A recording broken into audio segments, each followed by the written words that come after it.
Hello বন্ধুরা, কেমন আছো তোমরা সবাই? আমার তোতাবলি চ্যানেলে তোমাদেরকে অনেক অনেক স্বাগত জানিয়ে আজ পৌষ মাসের শেষ বৃহস্পতিবার সকাল সকাল ভিডিওটা স্টার্ট করলাম। বৃহস্পতিবারের পুজো হয়ে গেছে, পুজোর আর ভিডিওটা করা হয়নি, তোমাদেরকে দেখাতে পারিনি কারণ অঙ্কুশ যাবে স্কুলে, তো সেই জন্য তাড়াহুড়ো করে রান্না শুরু করে দিয়েছি পুজোর পরে। আর আমাদের সকাল সকাল পুজো হয়ে যায়, একদম 7:30 8টার ভেতরে পুজো হয়ে যায়। তার আগে তো কত কাজ থাকে, তোমরা তো বুঝতেই পারছো কত তাড়াহুড়ো করে কাজ সারতে হয়। তো সেরে তারপর পুজো হয়ে গেছে, তারপর রান্নাবান্নায় চলে এসেছি। তো এখানে আমি শাক ভাজা করছি আর শুক্তো করব, ভাত হয়ে গেছে, তো সেই জন্য শুক্তোর জন্য মশলাটা কষে নিচ্ছি আর বেগুন ভাজা হয়ে গেছে। আর আজ আমার মা আসবে আমাদের বাড়িতে অনেক দিন পর, সেই অঙ্কুশের যে কালী পুজো হয়েছিল সেই দিন এসেছিলো, তারপর আর আসেনি। আবার অনেক দিন পর আসছে মা, কারণ এই যে অঘ্রাণ পৌষের পর যে মকর সংক্রান্তি হয়, তো মেয়ের বাড়িতে কিছু পার্বণ দেওয়ার নিয়ম থাকে, ওই চালগুড়ি গুড় মানে পিঠে বানানোর সব জোগাড়, তারপরে পুজোর জোগাড়, তো সেইগুলোই বাপের বাড়ি থেকে দিতে আসতে হয়, তো মা সেটা দিতে আসবে। তো আমি বারণ করেছিলাম যে বিয়ে তো অনেক দিন হয়ে গেছে, ওগুলো দেওয়ার আর দরকার নেই, কিন্তু মা বাবার মন তো সেই জন্য তারা দিতে আসবে। তো তবুও আমি বলেছি যে খুব একদম অল্পের মধ্যে, যেগুলো না দিলেই নয় সেগুলোই আনবে, বেশি কিছু আনার দরকার নেই। তোমরাও জানো যে আমরা তো মা ছেলেই থাকি, তো সেই জন্য বলেছি অল্প জিনিস আনবে। তো দেখো বন্ধুরা, আমার রান্না বান্না হয়ে গেছে, তারপর অঙ্কুশকে খাইয়ে দিচ্ছি। আমি স্কুল যাওয়ার সময় একটু খাইয়ে দিতে হয় তাড়াহুড়ো করে, কারণ ও তাড়াতাড়ি খেতে পারে না, আর ও বলে আমাকে খাইয়ে দিলে আমার তাড়াতাড়ি খাওয়া হয়ে যায়, নাহলে আমার দেরি হয়, তো সেই জন্য আমি এখন খাইয়ে দিচ্ছি। খাবারে রয়েছে শাক ভাজা, তো সেই জন্যই আমার ছেলের মাথাটা গেছে ঘুরে, শাক একদম খেতে চায় না, জোর করে খাওয়াতে হয়।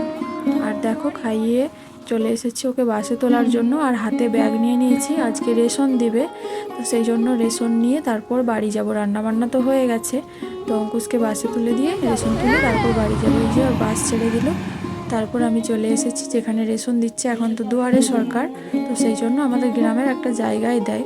তো দেখো রেশন নিয়ে বাড়ি চলে এসেছি অনেকক্ষণ আগেই।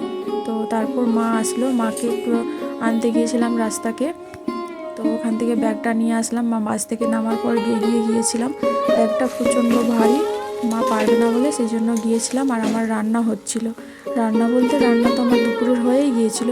তো আজ যেহেতু বৃহস্পতিবার নিরামিষ, তো সেই জন্য পিঠে করব বলে ফুলকপির তরকারি আর কলাই সেদ্ধ করে রেখেছি পিঠে করার জন্য। আর মা দেখো কত কিছু নিয়ে এসেছে, সেটাই তোমাদেরকে একটু দেখাচ্ছি। বলেছি একদম অল্পের মধ্যে সব মানে যেগুলো দরকার সেগুলোই আনতে। মা এত এত জিনিস এনেছে, আমি ব্যাগটা তো আনতেই পারছিলাম না, রাস্তা থেকে এত ভারী, তবুও দেখো কত কিছু নিয়ে এসেছে। ব্যাগ থেকে সব বার করার পর বুঝতে পারছি যে ব্যাগটা এত কেন ভারী ছিল, তো আমি তো আনতেই পারছিলাম না রাস্তা থেকে, এইটুকু খুব ভারী ছিল। আর বাবা মাকে বাসে তুলে দিয়ে গেছিলো, তারপর বাস থেকে নামার পর আমি আবার এগিয়ে গেছি। তো দেখো কত কিছু নিয়ে এসেছে, তাহলে ব্যাগটা ভারী হবে না? আর শুধু বলছে কিছু নেই কিছু নেই, আমি বলছি এত কেন ভারী? মা বলছে কিছুই নেই। জিনিসগুলো সব গুছিয়ে নিই, তারপর খাওয়া দাওয়া করতে বসবো। অঙ্কুশ তো স্কুলে চলে গেছে খাওয়া দাওয়া করে, তোমরা দেখলে। তারপর আমরা মা মেয়ে এখন বসে গেছি, রান্নাগুলো তো তোমাদেরকে তো দেখিয়েই দিয়েছি। শুক্তো করেছি, বেগুন ভাজা, শাক ভাজা করেছি, আর পিঠের জন্য যে ফুলকপির তরকারি করেছিলাম তাকেও একটু নিয়ে নিয়েছি ভাতের সাথে। তো বন্ধুরা সঙ্গে থাকো, দেখতে থাকো। খাওয়া দাওয়া করে একটু মা মেয়ে ঘুরতে বেরিয়েছি, সঙ্গে কাকিমাও আছে। তো ভাবলাম ঘরে কেন বসে থাকবো, শীতের দিন রোদে রোদে হাঁটতে বেশ ভালোই লাগবে। একটু ভেতর দিকে চলে এসেছি, রাস্তায় রাস্তায় একটু ঘুরছিলাম। তারপরে এই মন্দিরটার কাছে এসেছি, এটা বড় বাবার মন্দির আর হনুমান মন্দির। তো এখানে একটু বসেছিলাম, তারপর বাড়ি চলে এসেছি। অনেকক্ষণ হয়েছে, অনেকক্ষণ পর আসলাম তোমাদের কাছে। রাতে আমাদের রান্না চলছে পিঠে, তো আজকে আমাদের ডিনারে পিঠেই খাওয়া হবে। পিঠে বানানোও হয়ে গেছে, আবার তৈরিও হচ্ছে, কিন্তু তোমাদের সাথে আর শেয়ার করা হয়নি। তো এটা লাস্ট পর্যায়ে, তো মনে পড়লো যে ভিডিও করা হয়নি। তো বন্ধুরা আমাদের তো পিঠে বানানো চলছে, আমরা এবার খাওয়া দাওয়াও করে নেব।